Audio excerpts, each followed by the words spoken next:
আহা, মেয়েটা কি সুন্দর! একেবারে পচা ডোবায় জন্মানো পদ্ম ফুলের মতো। কি গো, অমন করে চেয়ে আছো কেন? ঘরে কি মা বোন নেই?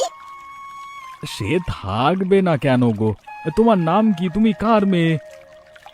আমার নাম নন্দিনী, বাবার নাম গগন। তোমার নাম কি গো? আমার নাম প্রদীপ, আমি পদ্মা নদীর মাঝি।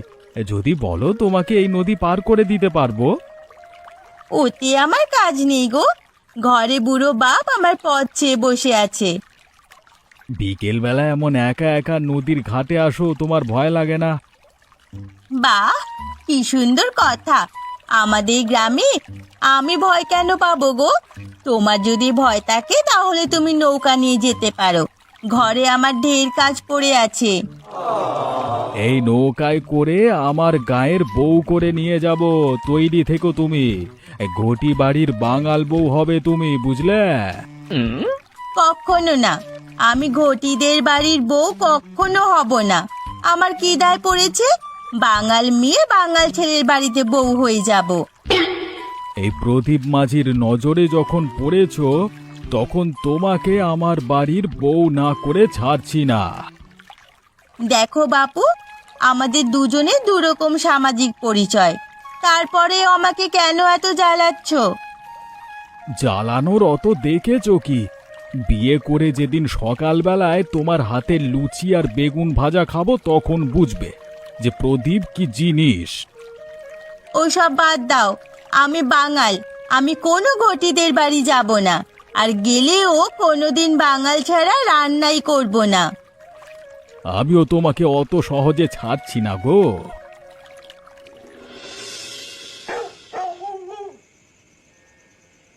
মাগো, আমার আজ মনটা বড় খারাপ। কি হলো রে খোকা? তোকে কেউ কিছু বলেছে? আহ মা, আমি যা বোঝাতে চাইছি তোমাকে তা কিভাবে বোঝাবো? হো, বুঝতে পেরেছি। চিংড়ি মাছের মালাইকারি খেতে ইচ্ছে করছে। মা, তুমি বুঝতে পারছো না, আমি আর ছোট্টটি নেই, পদ্মা নদীতে নৌকা চালাই। যা বলবার তা স্পষ্ট করে বললেই পারিস। এত ভাব নিয়ে বলতে হবে না। আমি তো বাপ মারা যাওয়ার পর তোর কোনো ইচ্ছেই অপূর্ণ রাখিনি। মা, আমি বিয়ে করতে চাই। তোমার বৌমা আনতে হবে তো। তোমার তো একা একা সংসারে কাজ করতে কষ্ট হয়। তাই তো বলি, ছেলের এত ভাব কিসে? আমি রূপমতী পিসিকে বলবো মেয়ে দেখতে। না, মেয়ে আমার পছন্দই আছে, তুমি শুধু আমাকে এনে দাও। বাবা, তলে তলে এত দূর? তাহলে তো ভালোই হয়। তা কোথাকার মেয়ে? কার মেয়ে? নাম কি? আমি এত প্রশ্নের উত্তর একসাথে দেব কিভাবে?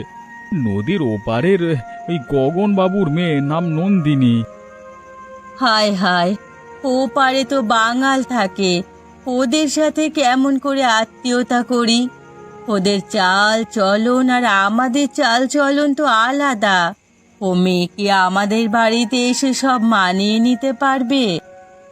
সে পরে দেখা যাবে। রূপমতিকে আমার চাই চাই। ওকে যদি তুলে এনে বিয়ে করতে হয় তাহলে তাই করব। বাবা, এত দূর? বলি, আগে তো বিয়ের কথা বললেই রেগে যেতি, আর এখন বিয়ের জন্য তো আদা জল খেয়ে নেমেছিস। তাও তো করতে হবে না। দুদিন পর আমি তোকে নিয়ে গগন বাবুর বাড়ি যাব। যদি পারি মেয়ে বিয়ে করিয়ে সঙ্গে নিয়ে আসবো। আমার একমাত্র ছেলে বলে কথা। এই তো আমার লক্ষ্মী মা।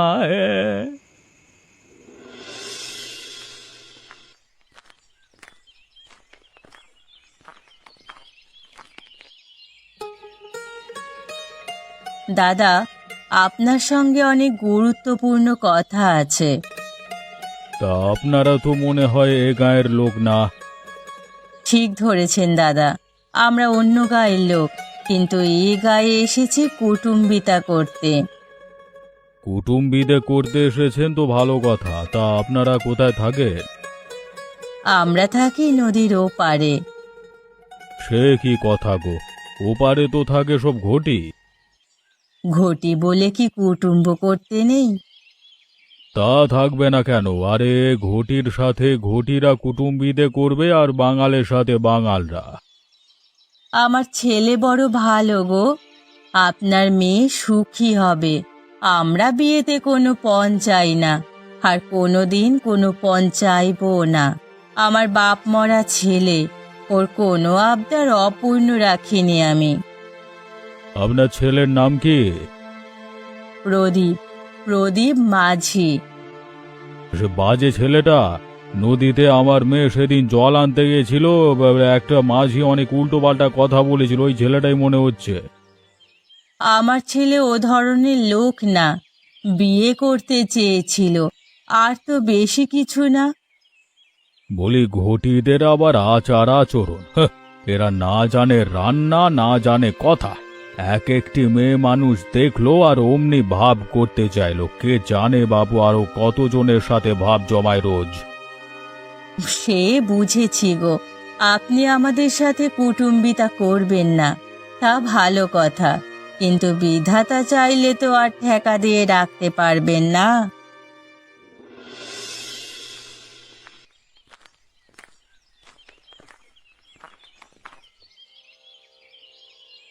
গিন্নি শুনছ?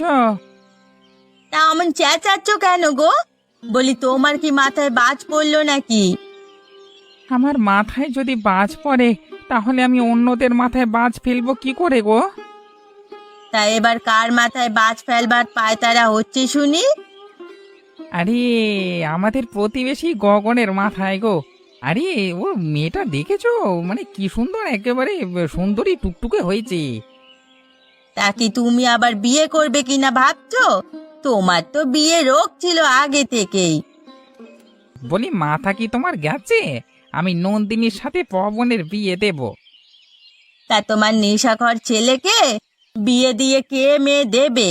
প্রস্তাব নিয়ে গেলে দেখবে ঝাঁটা দিয়ে পিটিয়ে বের করে দেবে। এমন পেঁচ মারবো না, আমার ছেলের কাছে মেয়ে বিয়ে না দিয়ে থাকতে পারবে না। তা কি প্যাচ একটু বলো শুনি।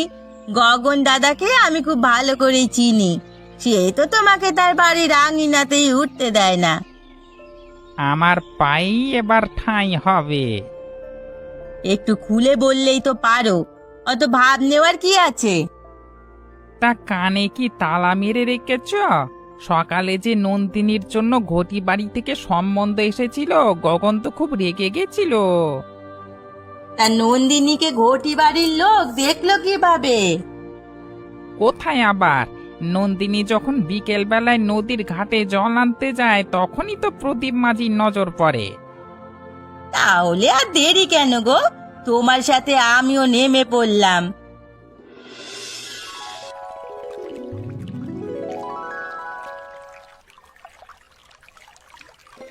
ওগো শুনছো গো? হ্যাঁ গো, বলো গো। আরে আমরা কি ঘটি, এটাই কি আমাদের দোষ? তাছাড়া ঘটি ঘরে যদি তোমাদের জন্ম হতো তখন তোমার কি হতো? আমি অত বুঝি না গো, আমার বাবা ঘটিদের পছন্দ করে না। তাছাড়া যদি ঘটি বাড়িতে বাঙাল রান্না হয় তখন তুমি কি করবে? খেতে পারবে? কেন গো? আরে বিয়ে হলো দুটো মানুষের মনের মিলন, এখানে তো রান্নার কোনো বিষয় না। আমাদের বাঙাল রান্না খেলে বুঝবে, হাত চেটে খাবে। আরে আমাদের লুচি আর ডাল খেলে বুঝবে রান্না কাকে বলে। হ্যাঁ, আর চিংড়ি মাছের মালাইকারি খেলে ঘটি বাড়ির থেকে আসতে চাইবে না। হয়েছে গো হয়েছে, যত কিছুই হোক না কেন আমি কখনো ঘটি বাড়ি বউ হয়ে যাব না। নাকি ঘটি বাড়ি গেলে বাঙাল বাড়ির খাবার খেতে পারবে না তাই বলছো? না, আমি যত যাই বলি আমি ঘটি বাড়ি যাবই না। তোমাকে ঘটি বউ করে নিয়ে বাঙাল রান্না করাবো। হ্যাঁ, তোমার সাথে অত কথা বলে কাজ নেই, ঘরে আমার বুড়ো বাপ, তাড়াতাড়ি গিয়ে রান্না করতে হবে। তাতে কি? দেখো, তোমার বাবা হবে আমার শ্বশুর। প্রত্যেক দিন নৌকা বেয়ে আসবার সময় তোমার বাবার জন্য তোমার রান্না নিয়ে আসবো। হ্যাঁ, আরে কলস ভরা জলও দেব। এবার রাজি নন্দিনী আমার, বলো? তুমি তো আচ্ছা বেহায়া। ও, বুঝতে পেরেছি, বাঙাল রান্না খাওয়ার জন্যই এসব করছো তো। যা ইচ্ছে তুমি বলতে পারো গো, আমি বলে রাখলুম তোমাকে আমার বাড়ির বউ করেই ছাড়বো। তোমাকে এমন দেখাচ্ছে কেন বাবা? তুমি কি কোনো বিষয় নিয়ে চিন্তিত? চিন্তিত না হয়ে কি উপায় আছে? যার ঘরে তোর মতো একটা মেয়ে আছে, যে কিনা নদীর ঘাটে প্রেম করে সময় পার করে, তাহলে আবার চিন্তা হবে না? ওসব কি বলছো তুমি? তোর যদি এতই ঘটি বাড়ির বউ হওয়ার ইচ্ছে থাকতো, তাহলে আমাকে বলতে পারতিস। আরে এখন তো আমার দোকানদারি করাই দায়। ছি ছি ছি ছি ছি রে, কি বেহায়া মেয়ে রে তুই! তোর বুড়ো বাপটার কথা মোটেও ভাবলি না একবার? তোর জন্য আমি কি না কি করেছি। তোর মা মরে যাবার পর তোর মুখের দিকে চেয়ে আমি বিয়ে করিনি। আমি নিজে আধ পেটা খেয়ে থাকলেও তো তোকে কোনোদিন এতটুকু কষ্ট দিইনি। তা তোমার কান ভারী করলো কে শুনি? তাকে আজ উপযুক্ত জবাব দেব। তা তুই কজনের মুখ বন্ধ করবি? সারা গায়ে প্রদীপ, আর তোকে নিয়ে কি সব কথা রটেছে জানিস? জানি নে গো বাবা, কার পাকা ধানে মই দিলাম। আমাকে নিয়ে কে বা কারা এত নোংরা কথা রটাচ্ছে? রূপবতীর সাথে দেখা হয়েছিল, খুব ভালো ঘরে তোকে নিয়ে যেতে চেয়েছিল, আজকে ওরা না করে দিয়েছে। এখন আমার মেয়ের কি হবে? মা মরা মেয়ে নিয়ে আমি যে মনে হচ্ছে মরে যাব। তোকে যার কেউ দেখে রাখতে পারবে না রে মা। এ বিধাতা, তুমি আমাকে কোন পাপে সাজা দিলে?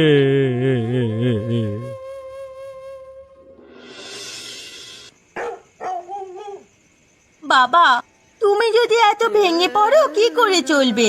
তুমি একটু শক্ত হও।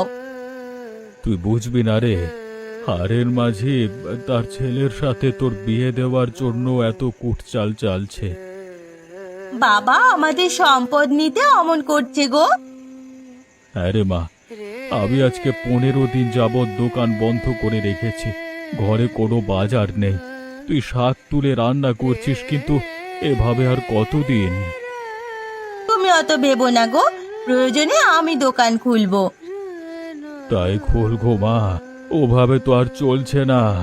পরে কাউকে পেলে দোকান ভাড়া দিয়ে দেব। হরেন মাঝির কুটচাল মাত্র শুরু। এই লোক যে কত মানুষকে সর্বশান্ত করেছে, ওর অমঙ্গল বিধাতা করবেন। হ্যাঁ, তাই যেন হয়, বিধাতা যেন তাই করে। তখন ওকে ওভাবে বলা ঠিক হয়নি। ঘটি হোক, পবনের চেয়ে তো প্রদীপ অনেক ভালো ছেলে। ওসব কথা বাদ দাও। আমি শুধু চিন্তা করেছি, ঘটি বাড়িতে বাঙাল মেয়ের বিয়ে হলে মানিয়ে চলতে পারবে না। ওদের খাওয়া দাওয়া আলাদা, ওদের সাথে তুই মানাতে পারবি না।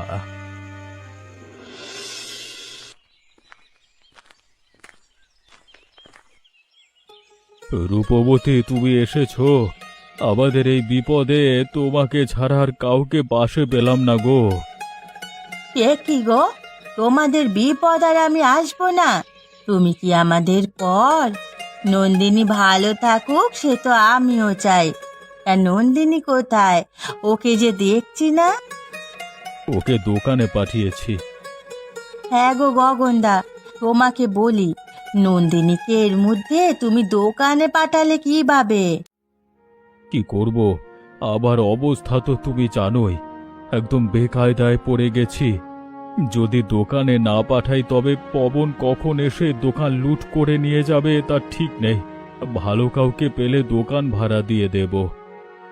কিন্তু তোমার দোকানের মাল লুট হলে হোক, নন্দিনীকে যদি কিছু বলে, বলি আমাদের নন্দিনীর মতো রূপবতী মেয়ে পুরো গ্রামে আর আছে? আচ্ছা, তুমি মোটেও ঠিক করনি দাদা। ওভাবে তো ভেবে দেখিনি। যাই যাই, ওকে নিয়ে আসি। বসো, একটু পর এমনি এসে পড়বে। তোমার সাথে আমার কিছু কথা আছে। কি বলবে?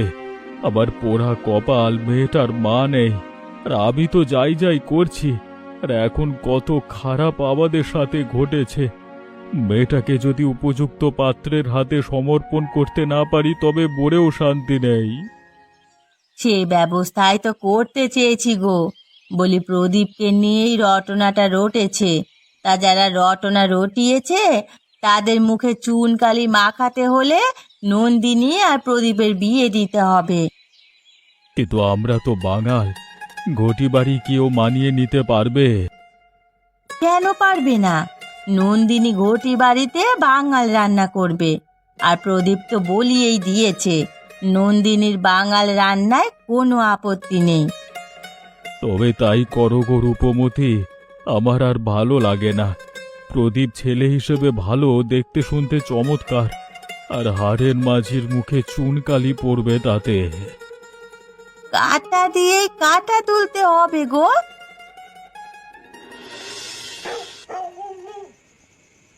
যাক, অবশেষে আমাদের ঘটি বাড়িতে বাঙাল মেয়ে এলো, তাও আবার বউ হয়ে। হ্যাঁ, এলাম গো। এবার তো আমার বাবা গ্রামে মুখ তুলে বাঁচতে পারবে। যদি তোমার বাড়িতে বউ না হয়ে আসতাম তবে পবনের ঘরে আমাকে যেতে হতো। আমার বাবা তো এই চিন্তায় শয্যাশায়ী হয়ে পড়েছিল। আরে হাড়ের মাঝি তো আচ্ছা বজ্জাত, তা না হয় কেউ অমন করে ছোট করে কাউকে। তুমি আর আমি শুধু কথাই তো বলেছি, আর এত কিছু করে ফেলেছে। যাই হোক, এবার তো সব সমাধান হয়েছে গো, এবার একটু হাসো লক্ষ্মীটি। সত্যি, যারা খারাপ তারাই খারাপ দেখে গো। কদিন পর তোমাদের গ্রামে গিয়ে ওদের একটু শিক্ষা দিয়ে আসবো। তুমি অনেক ভালো গো। আমার দুর্দিনে আমার পাশে থেকেছো, আর এমনি ভাবে সব সময় পাশে থেকো গো। তাই থাকবো। আরে এখানে প্রথমে একটু মানিয়ে নিতে কষ্ট হবে গো, কিন্তু তারপরেই সব ঠিক হয়ে যাবে। বাবা কি করছে কে জানে। এখন চিন্তামুক্ত হয়েছেন, দেখবে এখন সুস্থ হয়ে যাবেন। এবার ঘুমাও লক্ষ্মীটি। পবনকে দুটো কথা না শোনাতে পারলে আমার ঘুম হবে না। তোমার হয়ে না হয় দুটো কথা আমি শুনিয়ে দেব। দেখ পবন, আমার মেয়ের জামাই আমার জন্য দুপুরের খাবার নিয়ে এসেছে। মেয়ের জামাই পদ্মা নদীতে নৌকা চালায় তোর বাবার মতো। সে কি গো দাদা, মুখে তো তোমার কোনো রানেই দেখছি। ঘটি বাড়িতে বাঙাল রান্না হয়, বুঝতে কি পেরেছেন? আরে রাগ করবেই বা কোন মুখে? আরে ছেলে বেকার, শুধু মদ গেলে বসে বসে। বাপও তেমনি, আরে চাল খেলে ছেলে বিয়ে করতে চায়। যার ছেলে কাজ করতে পারে না তার বাবা মার এত বৌমা দেখবার শখ কিসের? ছেলে বিয়ে করাবে আর বৌমা দিয়ে বুঝি পদ্মা নদীর নৌকা চালিয়ে সংসার চালাবে বোধ হয়। হ্যাঁ, হাড়ের মাঝির তো এই কামনা। আরে এক রত্তি ছেলে, বৌমা চায় 10 রত্তি।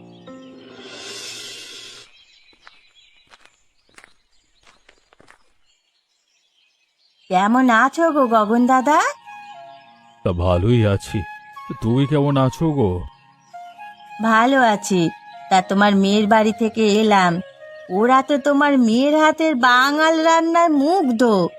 আমাকে সাথে করে কত কিছু দিল, তোমাকে নিয়ে খেতে বলল। কপালে লিখন ঘটি বাড়ির বাঙাল রান্না। তা ঘটিদের রান্নাও কম মজাদার নয়। বেগুন ভাজা, ভুনা ডালের সাথে গরম গরম লুচি, পাঁপড় আর চিংড়ি মাছের মালাইকারি। তবে যাই বলো গো, আমাদের বাঙাল রান্না যে একবার খাবে পৃথিবীর কোনো খাবারের স্বাদ পাবে না গো। তা তুমি একদম শতভাগ খাঁটি কথা বলেছ। তুমি তো খুব বলেছিলে দোকানদারি করবে না, আর এখন পাকাপাকি ব্যবসায়ী হয়ে গেছো। আগে ছিল একটি দোকান, আর এখন 3টি। সবই হয়েছে মেয়ের জামাইয়ের সহযোগিতায়। নদীর ওপার থেকে মাল এনে দেয়, আর এপার থেকে মাল নিয়ে যায়। এতে আমার যেমন লাভ তেমন ওরও লাভ। তা যা বলো, তোমার মেয়ের আত্মীয়রা কিন্তু বেশ ভালো। তা হরেন মাঝির খবর জানো? আরে ওর মতো নরকের কীটের খবর কে জানে, হয়তো আবার কারোর অনিষ্ট করবে ভাবছে। সেদিন শ্রীমতী বলছিল তুমি আর তোমার মেয়ের জামাইয়ের খুব কথা শুনিয়েছো। ঘটি বাড়িতে বাঙাল রান্না হয়ে সে কথা ওদের খুব লেগেছে। ওরা বলছে পবনকে পদ্মা নদীর মাঝি বানিয়েই ছাড়বে। পদ্মা নদীর মাঝি হওয়া চারটিখানি কথা নয়। আরে একে তো পবন নেশাখোর, তার উপর পদ্মা নদীর মাঝি হতে চায়। পদ্মা নদী যে ওদের গিলে খাবে। তা তুমি মন্দ বলনি গো। পবনকে পদ্মা গিলে খেলে দুনিয়া থেকে আপদ বিদেয় হবে। হাড়ের মাঝির মতি গতি ভালো না। তোমার যদি নদীর উপরে যেতে হয় তাহলে সাবধানে যেও। নন্দিনীর বিয়ে হওয়ার পর ওদের ক্ষোভ আমার উপর। তোমার কি লাগবে? সব ঠিক মতো নিয়েছো তো? সে তো নিয়েছি। কত দাম হলো? মেয়ের খবর এনেছো, তাই এসব তোমার উপহার। বাবা, সে তো সুখবর।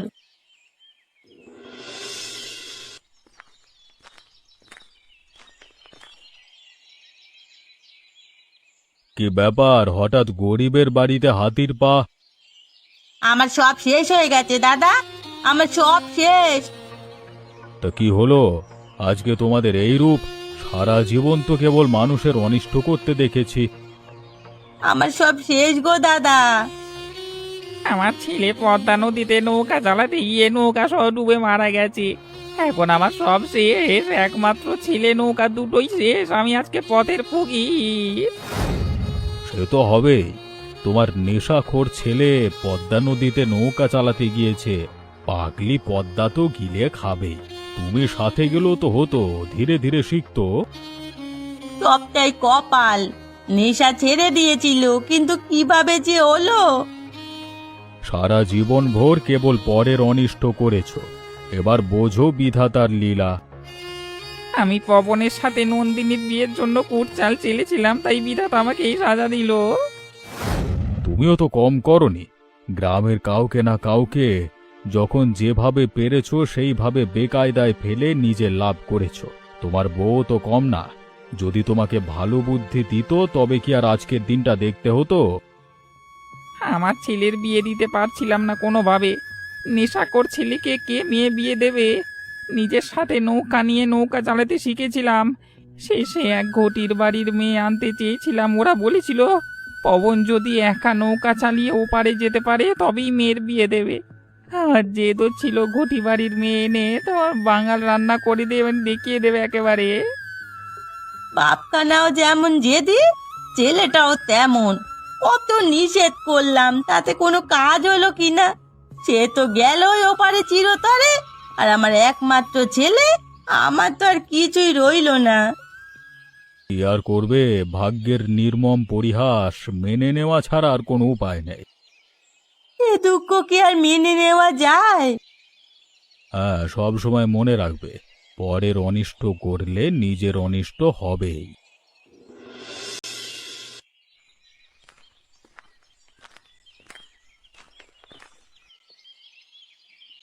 ও মা, ও কি হরেন দাদা, তোমার নিজের বাড়িতে অনাথ আশ্রম? তা কি করবো গো শুনি? আমার তো সবই শেষ। একমাত্র ছেলে পবনকে পদ্মা গিলে খেলো। তা বলে কি নিজের বাড়িতে অনাথ আশ্রম দেবে? এখন তো আমরা অনাথ, আমাদের আর কি আছে বলো? সারা গ্রামের মানুষের সাথে তেমন কোনো সম্পর্ক নেই। মরার পরে মুখে জল দিতে তো কাউকে পাবো না। তাই ওদের নিয়ে এলাম। আমাদের শেষ সম্বল দিয়ে এখন ওদের মানুষ করতে পারি কিনা দেখি। নিজের ছেলেকে তো আর মানুষ করতে পারলাম না। তা কি হবে গো? এখন এত ভালো হয়ে ছেলেকেই তো খেলো পদ্মা। পরের পাকা ধানে আর কম করে তো মই দেওনি। আর দেখো তোমাদের অবস্থা। নন্দিনী শ্বশুর বাড়ির পাশে কুটুম্ব করতে চেয়েছিল, যাতে নন্দিনীর সংসার ভাঙতে পারে। আর এখন দেখো, ঘটি বাড়িয়ে বাঙাল রান্না হয় শুনে অত হিংসে করার কি আছে? বিধাতা তো কার বিয়ে কোথায় হবে তা আগেই ঠিক করে রেখেছেন। আমাদের কর্মফলের সাজা আমরা পেয়েছি গো। আর কথা শুনিও না। সব জিততে চেয়েছি, তাই আজকে বিধাতা আমাদের চিরতরে ঠকিয়ে দিয়েছেন। এই ঠক আর কোনো দিন পোষাবার নয়। বলি আমার মেয়ের জন্য তো আর কম করনি। কত বয়স হয়ে গিয়েছিল আমার মেয়ের, তার উপর মেয়েটা ছিল বোবা, কম তো আর সম্বন্ধ ভাঙনি। এবার আমার মেয়ের ছেলে দুটো স্কুলের টিচার হয়েছে। সে তো খুব ভালো কথা গো, খুব ভালো খবর। কিন্তু আমার কাছেও একটি সুখবর আছে। আমাদের আর কি সুখবর থাকবে, আমাদের এখন কেবল চোখের জল আছে। সে কেন হবে গো? আমরা যে কিছু অনাথ শিশু পালন করছি, এজন্য বিধাতা আমাদের দিকে মুখ তুলে তাকিয়েছেন। কি বলবে সরাসরি বললেই তো পারো। আমরা যে অধীর আগ্রহ নিয়ে বসে আছি, আমার আবারও সন্তান হবে। গিন্নি, তুমি এসব কি বলছো? আমরা যে কিছু অনাথ বাচ্চা পালছি, সেজন্য বিধাতা আমাদের দিকে মুখ তুলে তাকিয়েছেন। তাহলে এতদিন পর একটা সুখবর পাওয়া গেল। হ্যাঁ রূপমতি, শোনো, তোমার নাতিদের বলবে যেন আমার এবারে বাচ্চাকে খুব ভালো করে শিখিয়ে পড়িয়ে একেবারে মানুষ বানায়। সে তো করবেই। তা আমার নাতনিদের কাছে ছেলে পড়াবে, সেখানে স্কুলে থেকে তো পড়াতে হবে। ভালো মন্দ কিছু খেতে পারবে না, ওখানে তো সব ঘটি। বাঙাল ঘরে ছেলে পোলে কি আর বাঙাল খাবার ছাড়া থাকতে পারবে? সে কি কথা গো, আমাদের নন্দিনী আছে না, ঘটি বাড়ির বাঙাল রান্না তো সেখানেও পাওয়া যাবে। বাচ্চাদের মুখ দেখলেই কি আবার আগের রূপ ফিরে পাবো গো? আমার আগত সন্তানের দিব্যি দিলুম, কোনোদিন পরের অনিষ্ট করবার চিন্তাও করব না। আমি আবার পদ্মা নদীর মাঝি হব গো। ওসব কেন করবে গো? না গিয়ে উপায় আছে। আমাদের এখন কতগুলো শিশু পালতে হবে বলো তো। হ্যাঁ, ওদের একটা উজ্জ্বল ভবিষ্যৎ গড়তে হলে অনেক টাকার প্রয়োজন। আমি আস্তে আস্তে আমার আমার ধানি জমির উপর একটা বিদ্যালয় করব। দেখো, আমাদের গ্রাম কেমন দিন দিন অন্য গ্রামের থেকে মানে এগিয়ে যায় দেখবে। সেখানে আমিও আমার সাধ্য মতো সহযোগিতা করব। আমার ছেলে হোক বা মেয়ে হোক, আমি ওকে শিক্ষকই বানাবো। আর এই অনাথ বাচ্চাগুলো কি করবে? ওদেরও তাই করব। এখন এইসব বাচ্চা আমাদেরই। ওদের মুখের দিকে চেয়েই তো বিধাতা আমাকে আবার সন্তান দান করেছে। আমি আমার সব বাচ্চাকে মানুষ করব।